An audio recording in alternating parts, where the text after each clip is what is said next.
So magandang araw po sa inyo muli. Ako po si Brother Jings. Kuya Joe Domingo. But only speak a word and my servant will be healed. Good morning po sa inyong lahat. Kaya bang maligtas ang tao na hindi na kailangan magdusa at mahirapan si Jesus Christ? But only speak a word and my servant will be healed. Kaya ho yun, pero hindi ho gagawin ni Jesus yun. Dahil ang Diyos ay Diyos, ang wisdom niya kakaiba. Meron siyang tinatawag na justice. Meron dapat magbayad nun. Sinira ng mga taong nakaraan, halimbawa itong mundo to. Sino magbabayad nun? Yung mga nakasira ay namatay na. So hindi natin magagawa na magkaroon ng basta na lang pinatawad. Sabi nga ng mga naunang mga tinatalakay namin, dahil nakakahanap sila ng Diyos nun, ang pakiramdam ba nila, mag-alay kaya tayo ng ganito. So inalay nila toro, mag-alay sila ng ginto. Harvest nila, inaalay nila. Pero sinabi na yan doon sa Ebreo, sabi, wala yan eh. Hindi makakasumpong ng justice yan dahil napakabigat nung ginawang kasalanan sa pagsuway sa Diyos. Kaya meron dapat na mas mataas na magbibigay dyan. Kung hindi matatanggap yung mga pinapadugo na hayop o tsaka yung mga halaman na inaalay o mabulaklak o kandilang sinisindihan, walang magagawa yun. Si Jesus lang ang tatanggapin ng Diyos. At si Jesus mismo, sinabi doon sa Old Testament, inihanda siya. Nakasulat yan sa Isaiah, inihanda siya para dito sa gagampanan niya. Kumbaga halimbawa, ang mga tao ay langgam. Ang Diyos sabihin natin ay tao. Paano mo makakausap yung langgam? Kailangan maging langgam ka rin. Kaya nagpakumbaba si Jesus Christ, nagkatauan tao siya. Pero hindi siya pwedeng manahan sa isang tulad natin na ang panggagalingan ng magulang ay may sala na. Kumbaga meron ng lamat. Kailangan dalisa yung paglalagyan niya sa sinapupunan niya. At dyan nga lumabas yung sinabi ni Ate Leti na si Birheng Maria ang nagdalang tao para kay Jesus magkaroon siyang katawang tao. Sinubukan siya ng mga demonyo mismo. Si Satanas mismo sinubukan siya. Inalok siya ng kung ano-ano. Hindi niya sinunod si Satanas. Pati sila Pedro, pinipigilan siya. Na kasamahan niya, sabi Pedro, hindi mo alam sinasabi mo. Dadaan ako rito dahil ito ay tinadhana. Pag sinabi na tinadhana, yan yung prophecy ni God. Ito mangyayari para maganapin at gagawin niya ni Jesus. Dahil ginawa na ni Jesus yan, ang hamon sa atin, ngayon at alam natin yan, na ito pala ang daan. Ito ang katotohanan. Ito ang buhay. Si Jesus yan, the way, the truth, and the life. Ang sinasabi niya, gayahin niyo ako. Paano ako mamuhay? Kailan tayo magsisimulang gumaya?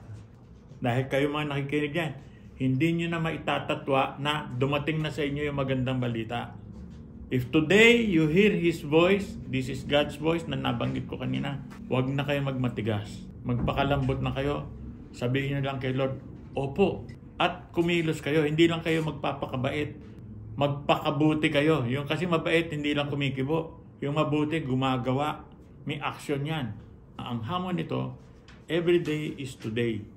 Kasi darating si Jesus dito, maraming signs na darating siya, pero hindi sinasabi kailan. Basta sabi niya, anytime now. Yung kasing salitang Messiah, pwede mo sabihin chosen, pwede mo ring sabihin anointed. Kasi noong mga panahon na yon, kung sino yung chosen, nilalangisan. Binabasbasan niya ng langis. Kaya anointed siya. Siya yung napili. Wala nang ibang napili. Napili siyang tagapagligtas. Kaya nga ang tawag sa kanya, napiling tagapagligtas. Jesus. Kaya pag tawag niya sa kanya, Kristo Jesus, napiling tagapagligtas. Dahil siya ang gumawa ng lahat sa sangkatauhan, alam niya paano ipaliwanag sa atin yan. Tayo ngayon, tatanong lang ako ng ilang taon, bakit tayo tinawag na Kristiyano? Kasama yung, Kristiyano ako. Kristiyano ka, napili kang ano? Pwede kang napili akong salbahe, napili akong mga ape. Pero dapat napiling tagapagligtas. Kaya nga sabing ganyan ni Pablo, later on, nung magbagong buhay siya, naging Jesus na siya sa kapwa niya. Dahan-dahan. Yun ang gustong gawin sa atin ni Jesus. Ituro sa atin ang the way, landas, na sabi niya, doon sa Lucas 9, kabanata, talata 23, sabi niya, kung gusto niyo maging kabarkada ko kayo, follow me. If anyone desires to come after me, let him deny himself and take up his cross daily and follow me. For whoever desires to save his life will lose it, but whoever loses his life for my sake will save it. For what profit is it to a man if he gains the whole world and is himself destroyed or lost? For whoever is ashamed of me and my words, of him the Son of Man will be ashamed when he comes in his own glory and in his Father's and of the holy angels. Pero yan pagka tinagalag mo, sundin nyo ako. Pero ang pinakamas maliwanag na sinabi nyo, gayahin nyo ako. Kaya yung pagdating niya rito, nabuhay siya. Pinakita niya paano siya mamumuhay. Hindi katulad ng naimbento natin na hari. Tayo pagka naisip natin hari, leader, pagsisilbihan mo yung leader sa hari. Hindi, sabi niya, pagsisilbihan ko kayo. Kaya wala sa inyong nakakataas, pagsilbihan niyo yung nakakababa. Ngayon doon sa pagkapili sa kanya, sabing ganon, ang nakikita natin, the Lord of Lord. Ang padadala dito, hindi lang basta hari. Hari siya ng mga hari. Panginoon siya ng mga Panginoon. Emperador yun. Kasi yung kingdom niya is an empire na itinatag niya.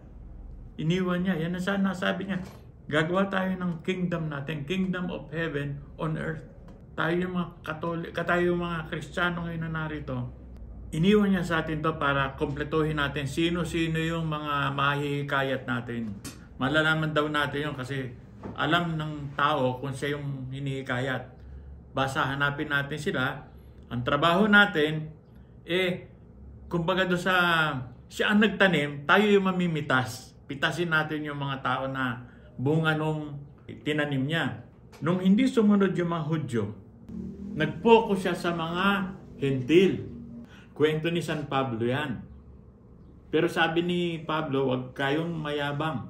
Kasi kung nagawa ko yan sa napili ko nung araw, magangyayari din sa inyo kung hindi nyo pakikinggan yung sinasabi ko. Face to face na to na sinasabi sa atin. Sabihin na natin, tayo lahat naniniwala na tayo kay Jesus Christ. Pero hindi tayo yung pakay niya. Ang pakay niya ay yung mga Hudyo. Sabi, yung ikinalat, kukumpletuhin yung mga buto hanggang maging isang nasyon uli sila, isang bansa. Nangyari na yan, 1948, pero hindi pa sila Kristiyano. Pero maka-Diyos sila. Yung Diyos na nasa isip nila, yung ginawa nila sa isip nila, na kung susundin mo yung sinasabi sa Bible, huwag kang lilikha ng Diyos. Darating ang Diyos dito, hindi nga nila nakilala He was in the world, and the world was made through him, and the world did not know him.